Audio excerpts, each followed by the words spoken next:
Hello students, आज हम लोग एक नया टॉपिक स्टार्ट करेंगे, डेट इज़ इलेक्ट्रोमैग्नेटिक रेडिएशन। ठीक है ना। और आई होप आपने लास्ट वीडियो देखी होगी और हम वहाँ कवर कर चुके थे डिस्कवरी ऑफ इलेक्ट्रॉन, प्रोटॉन और न्यूट्रॉन। ठीक है ना। तो अब हम इस चैप्टर के सेकंड पार्ट देखिए। अब इस चैप्टर की बिगनिंग हो रही है ढंग से।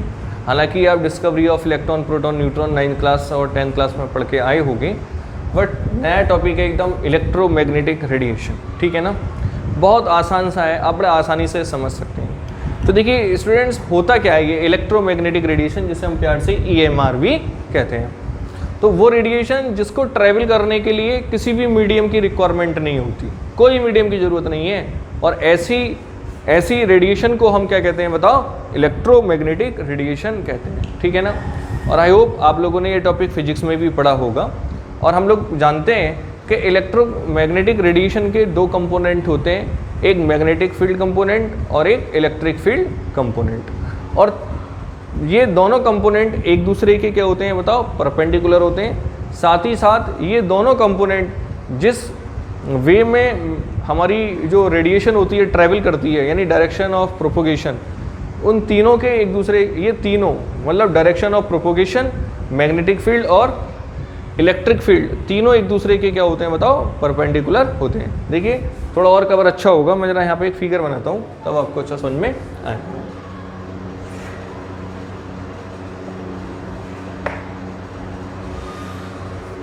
मान लो ये डायरेक्शन ऑफ प्रोपोगेशन है, इस साइड में हमारी इलेक्ट्रोमैग्नेटिक रेडिएशन क्या होगी बताओ? प्रोपोगेशन करेगी, डेट इज डायरेक्शन, थोड़ा यहाँ पे लिखो, डायरेक्शन ऑफ प्रोपोगेशन। ठीक है ना। हमारी इस फील्ड में मैग्नेटिक फील्ड, सॉरी, जो इलेक्ट्रोमैग्नेटिक रेडिएशन है वो प्रोपोगेट करेगी इस डायरेक्शन की ओर। तो अब हम पहले ही डिस्कस कर चुके हैं कि इसके अंदर क्या होगा बताओ? एक इलेक्ट्रिक फील्ड कंपोनेंट होगा और एक मैग्नेटिक फील्ड कंपोनेंट होगा। चलो साहब, अब मैं आपके सामने पहला एक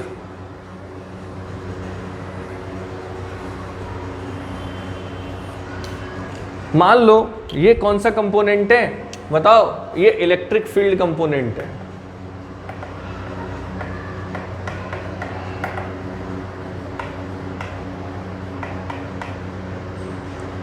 अच्छा, क्लियर। और ये इलेक्ट्रिक फील्ड कंपोनेंट बताओ, चलो अभी रुक जाओ, दूसरा कौन सा होगा बताओ? दूसरी कौन सी होगी बताओ? Magnetic field component.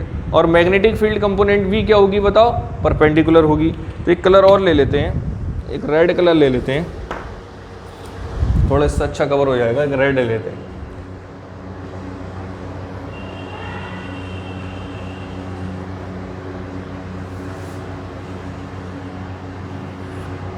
ठीक है ना। दिखाई दे रही होगी या और डर कर दूं?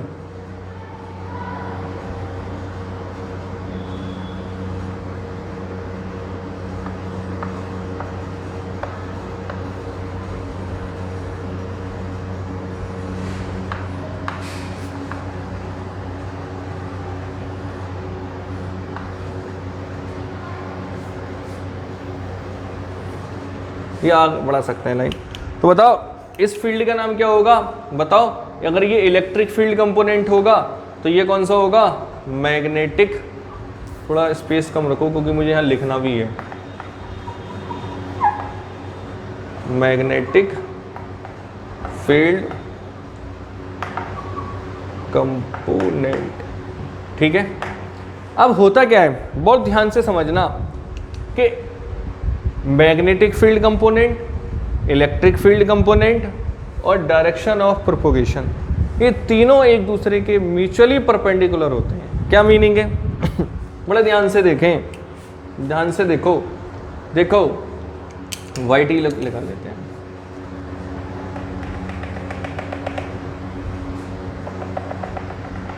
ध्यान से देखो,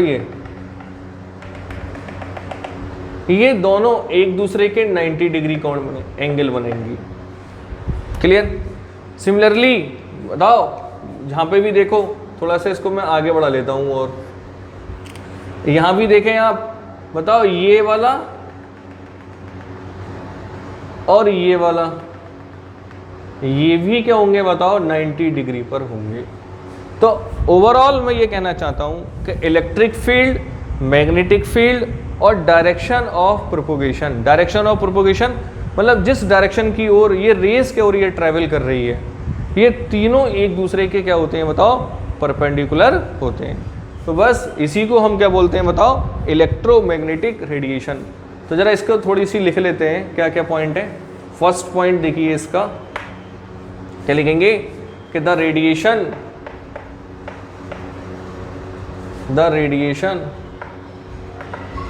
यहाँ ऐसा, चलो ऐसे यहीं से थोड़ा सा और ऊपर कर लूँ क्योंकि थोड़ी स्पेस कम है।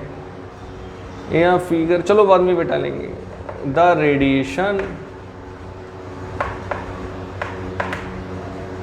which do not require,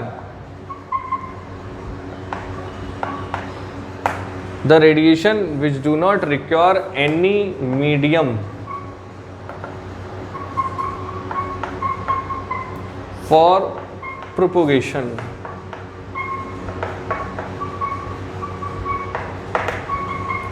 मतलब ऐसी रेडिएशन जिनको प्रोपोगेशन होने के लिए किसी भी मीडियम की रिक्वायरमेंट नहीं होती, उनको हम क्या बोलते हैं बताओ, इलेक्ट्रोमैग्नेटिक रेडिएशन। और सेकंड पॉइंट अगर बात करें तो इसमें electric field, magnetic field and direction of propagation, बताओ क्या होती हैं, बताओ क्या होंगी, तीनों म्यूचुअली क्या होती हैं बताओ, परपेंडिकुलर होती हैं। And direction and propagation mutually क्या होती हैं, परपेंडिकुलर।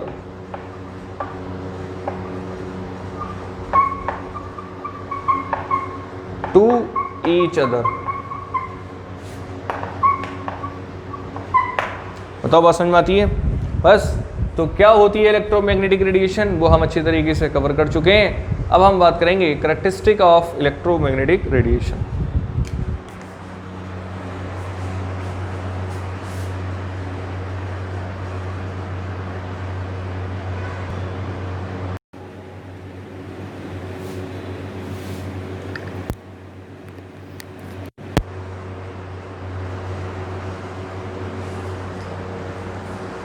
तो कॉपी कर लिया होगा आप लोगों ने, तो इसको एक बार रफ कर लेते हैं।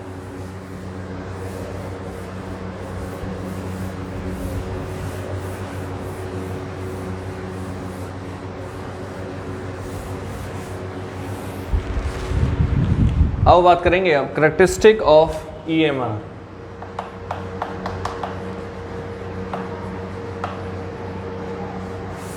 थोड़ा नीचे लिखो।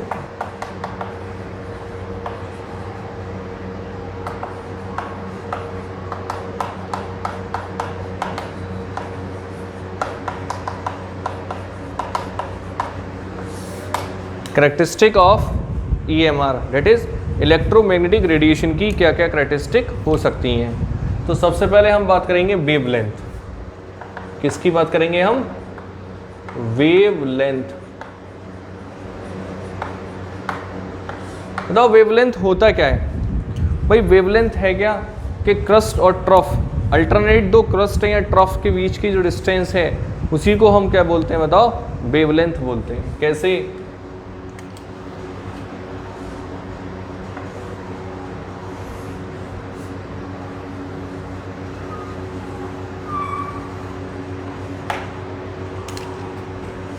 बताओ इसको क्या बोलते हैं हम? Crust.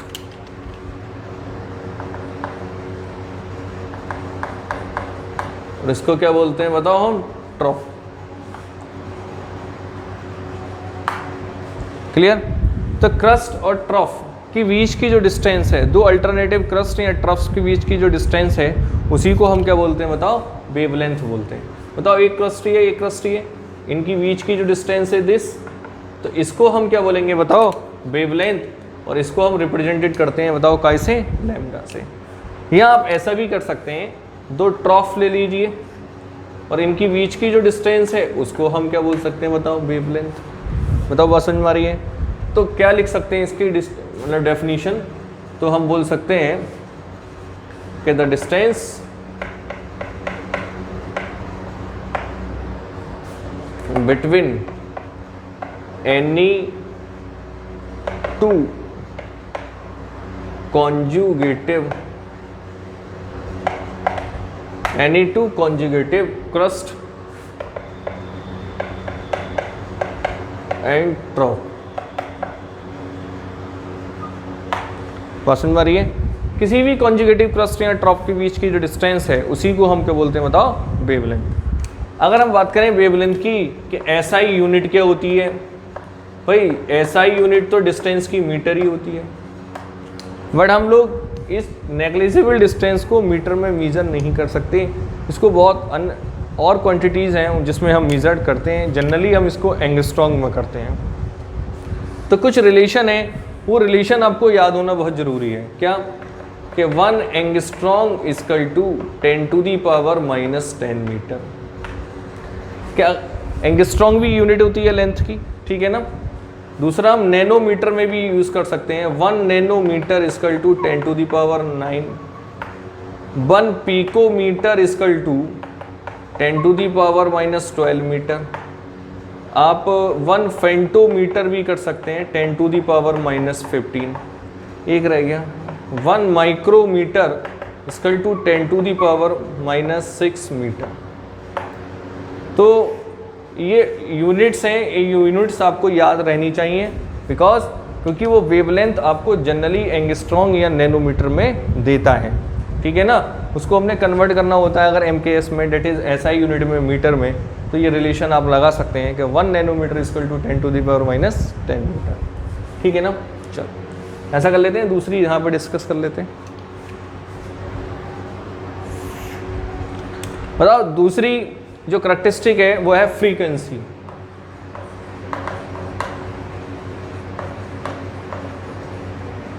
It is represented by nu. बताओ फ्रीक्वेंसी किसे कहते हैं? The number of wave passing through a point in a 1 second. के number of wave passing through a point in a 1 second. 1 second में किसी एक पॉइंट के थ्रू जितनी नंबर ऑफ वेव पास होंगी उसको हम क्या बोलते हैं, बताओ, फ्रीक्वेंसी। क्या मतलब है? जैसे मान लो भाई, पहले तो आपको ये पता होना चाहिए कि 1 वेव कितनी, किसको कहते हैं। एक कलर उठा लेते हैं। अगर मैं एक वेव की बात करूं तो एक क्रस्ट और एक ट्रफ, डेट इज वेवलेंथ। बात समझ में आ रही है ना। जो सेट पार्ट है मैं इसको सेट कर देता हूं थोड़ा सा।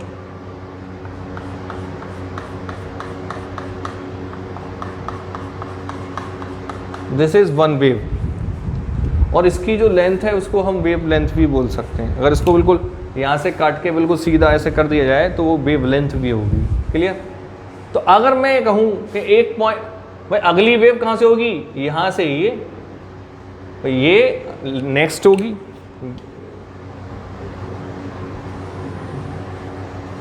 बताओ, एक क्रस्ट एक ट्रफ,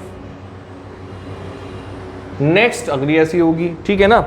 तो मैं कहूं किसी एक पॉइंट, मान लो ये पॉइंट मैंने रख लिया, भाई ऐसा नहीं है ये वेव तो पीछे से और भी आ रही होगी। हमने तो एक यहाँ से ओरिजिन मान रखा है, तो यहाँ से एक वेव पास हुई, फिर दूसरी हो गई, फिर तीसरी हो गई, इस तरीके की। तो 1 सेकेंड में हम देखेंगे कितनी नंबर ऑफ वेव पास होंगी, उसको हम क्या बोलते हैं, फ्रीक्वेंसी। तो क्या लिखेंगे? The number of wave passing through the number of wave passing through a point in a 1 second। 1 second में नंबर ऑफ वेव जितनी भी पास होंगी उसको हम क्या कहते हैं, बताओ, फ्रीक्वेंसी, ठीक है ना। अगर हम इसकी बात करें एसआई यूनिट की, तो भाई टाइम की यूनिट तो सेकंड होती है, इसलिए इसको सेकंड इनवर्स बोलते हैं, ठीक है। या और इसका नाम होता है हर्ट्ज। और प्यार से इसको हम HZ बोलते हैं। ठीक, तो जनरली इसको तो आपको सेकंड इन्वर्स या हर्ट्ज में ही मिलता है, फिर भी मैं एक दो रिलेशन लिख देता हूँ। 1 megahertz equal to 10⁻⁻6 hertz, minus ही आना चाहिए, ठीक है। 1 kilohertz equal to 10⁻³ mega hertz, और 1 माइक्रोहर्ट्ज इक्वल टू 10⁻⁻6 हर्ट्ज। है कुछ नहीं, मेगा का मतलब -6 होता है, किलो का मतलब 10⁻³ होता है, और माइक्रो का मतलब 10⁻⁻6 होता है। ये ऑलरेडी हम डिस्कस कर चुके हैं। तो वैसे आपको ज़रूरत पड़ेगी नहीं, क्योंकि आपको जनरली फ्रीक्वेंसी जो है हर्ट्ज में या सेकंड इन्वर्स में ही मिलने वाली है। एक बार आप इसको कॉपी करिए, फिर बात करते हैं नेक्स्ट प्रॉपर्टी।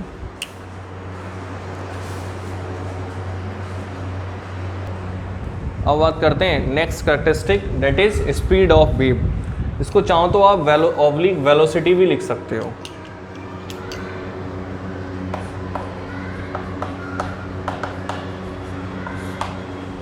ठीक है ना, वेलोसिटी ऑफ EMR या स्पीड ऑफ वेव, बात एक ही है। तो क्या होता है कि EMR की वेलोसिटी क्या होगी, है ना। तो क्या हो सकता है, the linear distance travelled by A wave in 1 second, कि 1 सेकेंड में उस लीनियर डिस्टेंस कितनी है वेव की। बात समझ में आ रही है ना, कि 1 सेकेंड के अंदर वो लीनियर डिस्टेंस कितनी ट्रेवल करती है, उसको हम बोलते हैं, क्या बताओ, वेलोसिटी ऑफ वेव या स्पीड ऑफ वेव। ठीक है ना। तो लिख सकता हूँ डेफिनेशन, यहीं पे लिख लेते हैं, द लीनियर डिस्टेंस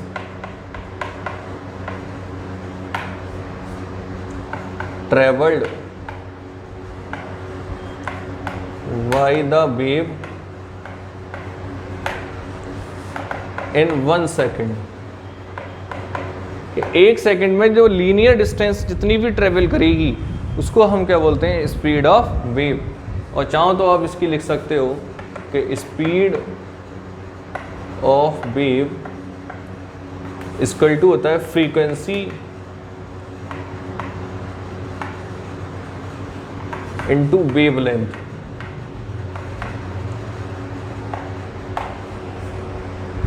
बताओ, स्पीड ऑफ वेव को हम रिप्रेजेंट करते हैं C से। किससे रिप्रेजेंट करते हैं, C से। तो C equal to nu into wavelength कितना होता है, लैम्डा। तो एक रिलेशन आ गया, C equal to mu lambda. तो ध्यान दें, C क्या होता है, speed of wave, nu frequency, और लैम्डा वेवलेंथ। ठीक है ना।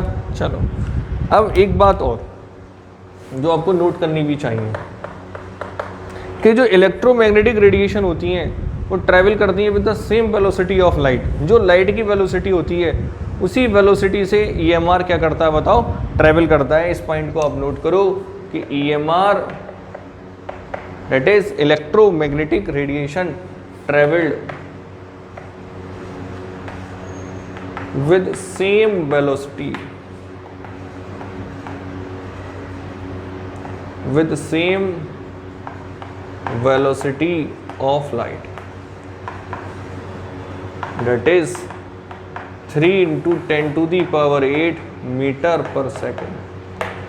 कि जो EMR की जो वेलोसिटी होती है वो ठीक वही होती है जो कि किसकी होती है, बताओ, लाइट की होती है। ठीक है ना। चलो, तो नेक्स्ट हम बात करेंगे वेव नंबर।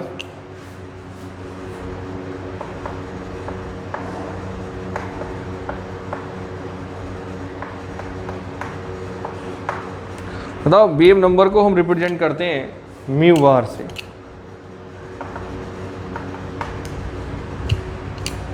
तो क्या होता है, the number of wave present in 1 centimetre length, कि 1 सेंटीमीटर की लेंथ में जितनी नंबर ऑफ वेव प्रेजेंट होंगी। देखिए स्टूडेंट्स, आपको इनकी ना थ्योरी से ज़्यादा इनका लॉजिकल मतलब कॉन्सेप्ट क्लियर होना चाहिए। मतलब ये है, हमने अभी पढ़ा था कि ये वेव है,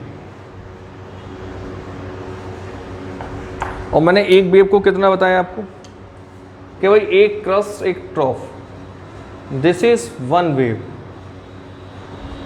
तो अगर मैं 1 सेंटीमीटर लेंथ ले लूँ, इसको आप काट के इस तरीके से खींच लो, मान लो ये लेंथ लगभग इतनी बड़ी आई, तो तो अब 1 सेंटीमीटर जो भी होगा, खैर ये तो हम 1 सेंटीमीटर से तो ये काफ़ी लेंदी है, बट हम इसको वेव को हम देख नहीं सकते, बहुत जो जिसकी डिस्टेंस ही एंगस्ट्रॉन्ग में हो, जिसकी डिस्टेंस, ये डिस्टेंस जो होती है एंगस्ट्रॉन्ग में हो, तो उसको हम बोर्ड पर कैसे दिखा सकते हैं? ये तो हमारा पढ़ने का एक मीडियम है, इसको दिखाना पड़ रहा है, इतना बड़ा है।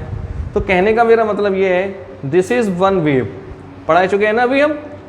तो ये लेंथ, इस लेंथ की 1 सेंटीमीटर में कितनी वेव है? 100, 250, तो उसको हम क्या बोलेंगे? Wave number. कैसे इसको डिफाइन कैसे करेंगे? द नंबर, थोड़ा अच्छा साफ करूँ,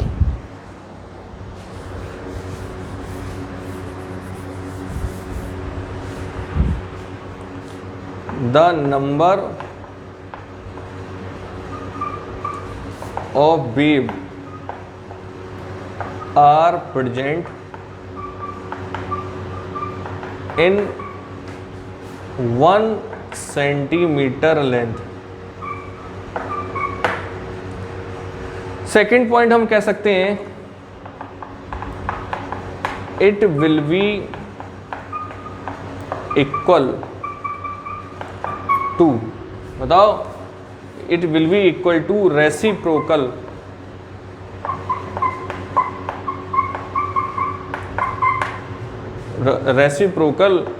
of the wavelength, that is mu var is equal to 1 upon lambda। बताओ बात समझ में आ रही है? तो क्या होता है वेव नंबर? ये सर हमारी 4th प्रॉपर्टी थी, ठीक है। क्या होता है कि भाई the number of wave are present in 1 centimetre length, 1 centimetre की लेंथ में कितनी वेव्स हैं, उसी को हम क्या बोलते हैं? बताओ, वेव नंबर। और एक इक्वल होता है, it is reciprocal of wave length. एक बार आप इसको कॉपी करिए, फिर बात करते हैं नेक्स्ट। आओ बात करते हैं अब next topic, that is Planck quantum theory. एक बार हेडिंग लगा लो, प्लांक क्वांटम थ्योरी।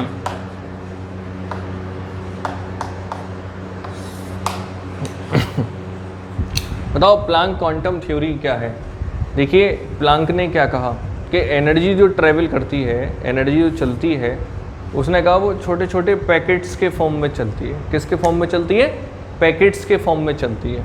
और उसने उन पैकेट्स को, बताओ क्या कहा? बताओ, उन पैकेट्स को उन्होंने क्या कहा?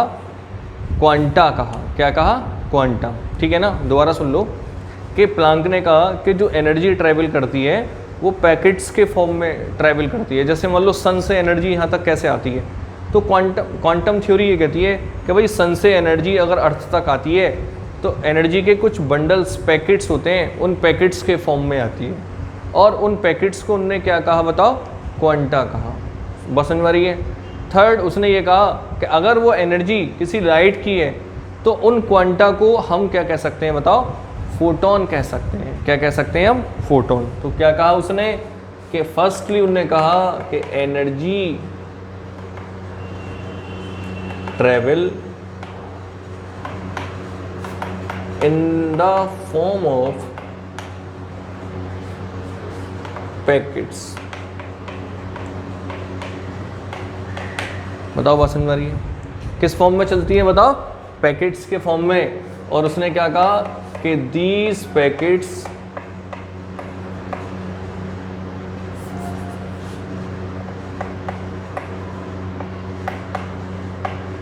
बताओ, these packets of energy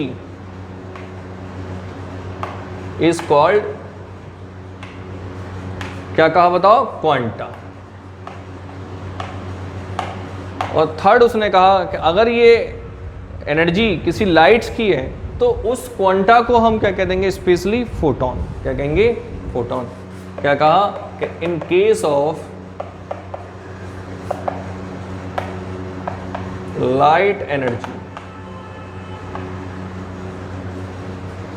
then quanta oblique जिसे हम पैकेट्स कह रहे थे, आर नोन एस क्या बताओ, फोटोन।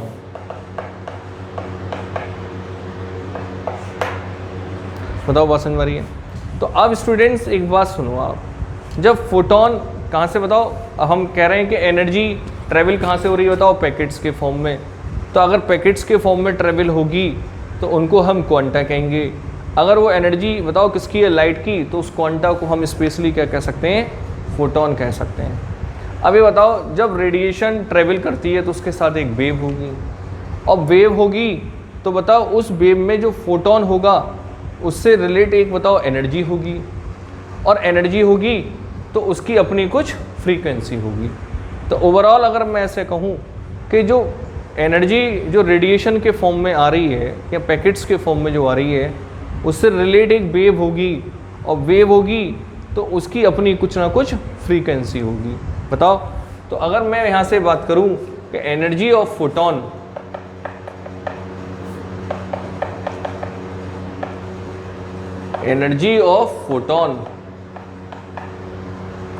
that is E, बताओ क्या होगा, is directly proportional to the frequency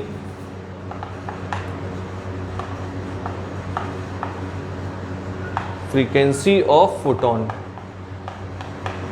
बताओ बात समझ में आ रही है? तो E is directly proportional to the nu, और हमें पता है कि जब डायरेक्टली प्रोपोर्शनल हटाते हैं तो एक कांस्टेंट लगाते हैं, तो E क्या आ जाएगा बताओ, h nu। तो यहाँ E क्या है, एनर्जी ऑफ फोटोन, यानी उस रेडिएशन में जितने भी फोटॉन्स हैं और एक फोटोन की एनर्जी कितनी होगी बताओ, E h nu, ठीक है ना। और यहाँ h क्या है बताओ, h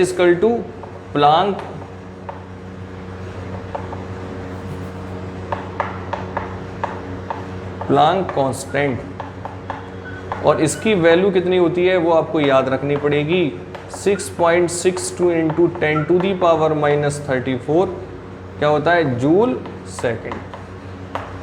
बताओ बात समझ में आ रही है? चलो, तो देखिए स्टूडेंट्स, यहाँ हमने एक रिलेशन निकाल लिया है कि E h nu, और ये बताओ एनर्जी ऑफ वन फोटोन होता है, लिख लो इसको। E यहाँ पे क्या है, ये एनर्जी ऑफ वन फोटोन। बताओ अगर मैं एनर्जी ऑफ n फोटॉन्स की बात करूं, बताओ किसकी बात करूं मैं, कि एनर्जी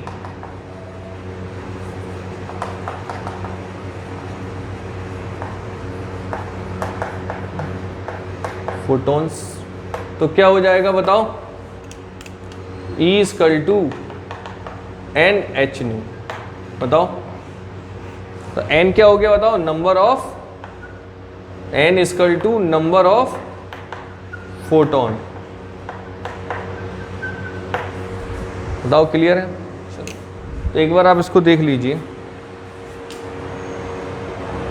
अच्छा, मैं थोड़ा सा रफ कर लेता हूँ इसको, ज़रा थोड़ा और सॉल्व करना है मुझे।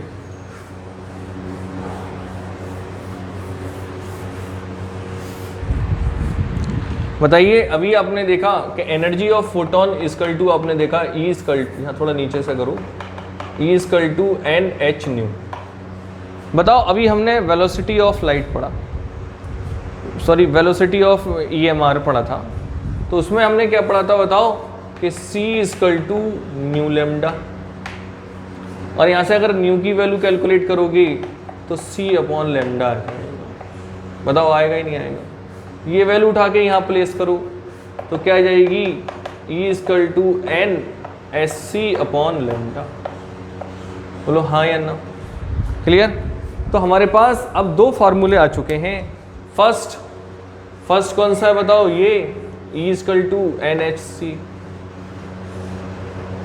E NH nu, और सेकंड कौन सा होता है, E n, ये H लग रहा होगा आपको, एक्चुअली ये n है, NSC/λ। तो H क्या, ऑब्वियसली प्लांक कांस्टेंट, और C क्या होता है, velocity of light, c equal to क्या है बताओ,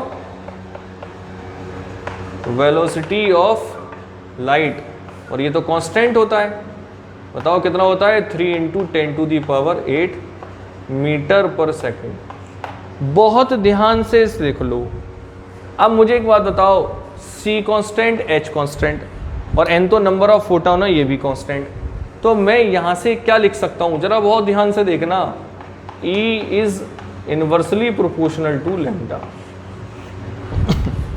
सिमिलरली बताओ n कांस्टेंट है, न्यू h कांस्टेंट है, तो यहाँ पे क्या आ सकता है, ये तो खैर हम ऑब्वियसली पहले ही ला चुके थे। तो इसका मतलब अगर हम इन दोनों को मिलाकर देखें तो हम बोल सकते हैं कि एनर्जी डायरेक्टली प्रोपोर्शनल होता है म्यू के और इनवर्सली प्रोपोर्शनल होता है लैम्डा के। तो भाई मुझे इससे फ़ायदा क्या हुआ, देखिए अभी हम इस टॉपिक पे न्यूमेरिकल्स भी करने वाले हैं। तो होता क्या है कि एक ही एटम में या दो अलग अलग एटम में हमको दो अलग एनर्जी, दो अलग वेवलेंथ या दो अलग फ्रीक्वेंसी दे देगा और कोई एक पूछ लेगा। तो यहाँ हम एक रिलेशन कर सकते हैं। अगर हम देखो यहाँ क्या कर सकते हैं कि E1 ओवर E2 बराबर क्या होगा बताओ, μ1 ओवर μ2, और बताओ यहाँ क्या होगा, इन्वर्सली है तो क्या हो जाएगा λ2/λ1। अगर आपको ये बात समझ में आई हो तो देख लो भाई क्या है कि E is directly proportional to the nu. बहुत ध्यान से समझ लें, मैंने दो बातें एक साथ मिक्स कर दी, जरा इसको यहाँ पे समझ लें। तो किसी एक एटम के लिए होती, मान लो तो यहाँ डायरेक्टली H हो जाता तो 1 हो जाता। दूसरे एटम के लिए क्या हो जाता, E2H μ2। अगर हम दोनों को डिवाइड करते S से H cancel, E1 over E2 μ1 over μ2। बताओ आ रहा ही नहीं आया। और अगर ये होता तो उल्टा हो जाता, यानी λ2 ओवर λ1। तो होगा क्या, अगर आपको ये फार्मूला याद है, जनरली न्यूमेरिकल्स आपको यहीं से ही उठाएंगे। अगर आपको ये फार्मूला याद है तो बहुत आसानी से आप न्यूमेरिकल कर सकते हो। कैसे, अभी हम लोग करने वाले हैं। दूसरी देखिए कंफ्यूज ना हो बिल्कुल भी, आप दोबारा बता देता हूँ। ये तो फार्मूला हम ऑलरेडी पीछे से निकाल के लाए, E equal to NSC H nu. अरे भाई हमने पढ़ा था ना, E equal to H nu, n photon के लिए n मल्टीप्लाई हो जाएगी, और न्यू की वैल्यू हमने क्या रख दी, C/λ। तो हमने यहाँ दोनों बातों में ये रिलेशन करके देखा कि एनर्जी डायरेक्टली प्रोपोर्शनल होता है फ्रीक्वेंसी के और इन्वर्सली प्रोपोर्शनल होता है वेवलेंथ के। तो हमने इन दोनों रिलेशन को मिक्स करके एक जगह कर दिया, और हमने दो एटम के लिए E1 ओवर E2 μ1/μ2, और ये इन्वर्स हो जाएगा। क्लियर, चल। तो यहाँ से क्वेश्चन देखिए, मैं आपको गारंटी देता हूँ, जितने पॉसिबल टाइप के, जितने मैक्सिमम इस टॉपिक से रिलेटेड क्वेश्चन बनेंगे, मैं आपको हर टाइप का एक एक क्वेश्चन करूँगा। अगर आप वो क्वेश्चन कर लेते हैं तो आप कोई सी साइड बुक और कोई सी भी आप कंपटीशन की बुक के क्वेश्चन इजीली कर पाओगे, एज वेल एज NCERT के भी क्वेश्चन आप कर लोगे। तो टाइप्स ऑफ क्वेश्चन आप देखिए, फर्स्ट टाइप का क्वेश्चन इस पर बनेगा, हालांकि हम अभी करेंगे। सेकंड डायरेक्ट इस पर भी बन जाएगा। तो अब आपको प्रॉब्लम क्या आती है, जब ये आप फार्मूला लगाते हो या ये फार्मूला लगाते हो, तो प्रॉब्लम देखिए, कभी भी डायरेक्ट आपको इस फार्मूले पर क्वेश्चन मिलना पॉसिबल नहीं, हालांकि दे सकता है, ऐसी बात नहीं है, पर डायरेक्ट आपको हर एक को पता होता है E equal to H nu, तो मल्टीप्लाई तो आपसे करवाएगा नहीं।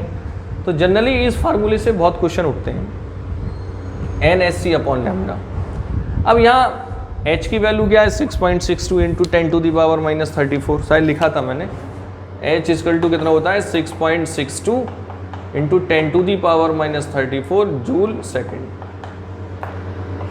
अब बताओ, इन दोनों की मल्टीप्लाई करो, फिर वेवलेंथ से डिवाइड करो, कैलकुलेशन बहुत हार्ड हो जाती है और हमारे पास एग्जाम में इतना समय नहीं होता। तो हम क्या करेंगे, यहाँ मैं आपको कुछ ट्रिक बताता हूँ। यहाँ ट्रिक क्या है, जरा वो यहाँ पे आप ध्यान से रखिए कि HC की वैल्यू आप डायरेक्ट लगाइए, कितनी, 1240 इलेक्ट्रॉन वोल्ट नैनोमीटर। सेकेंडली दूसरा लगाओगे 12400 इलेक्ट्रॉन वोल्ट एंगस्ट्रॉम। क्या मतलब है, जरा ध्यान से समझो। अगर आप ये फार्मूला लगा रहे हो कि E इक्वल टू NSC/λ, जरा ध्यान से समझो। अगर वेवलेंथ आपकी नैनोमीटर में है, तो SC की जगह आप क्या लगा दीजिए 1240 इलेक्ट्रॉन वोल्ट नैनोमीटर पूरा लिख दो। अगर आप वेवलेंथ एंगस्ट्रॉन्ग में लगा रहे हो तो आप SC की जगह 12400 इलेक्ट्रॉन वोल्ट एंगस्ट्रॉन्ग पूरा लिख दो, ठीक है ना। बट ध्यान रखना दोनों ही केस में एनर्जी काय में आपको लेनी पड़ेगी, इलेक्ट्रॉन वोल्ट में। बात समझ में आ रही है ना, कैसे लेनी पड़ेगी वो हम न्यूमेरिकल्स में बात को डिस्कस करेंगे, ठीक है ना। तो बस आज मैं अपने लेक्चर को यहीं पर रुकूंगा और नेक्स्ट पार्ट में हम इस पर रिलेटेड क्वेश्चन करेंगे, ठीक है ना। तो जब तक आप वीडियो को देखकर अच्छी तरीके से टॉपिक को समझो और फार्मूले को मेमोराइज करो, ठीक है ना, उसकी टर्म को समझो जिससे कि न्यूमेरिकल्स करने में आपको प्रॉब्लम ना हो, ठीक है ना। तो मिलते हैं नेक्स्ट टॉपिक नेक्स्ट वीडियो में। Thank you and have a nice day.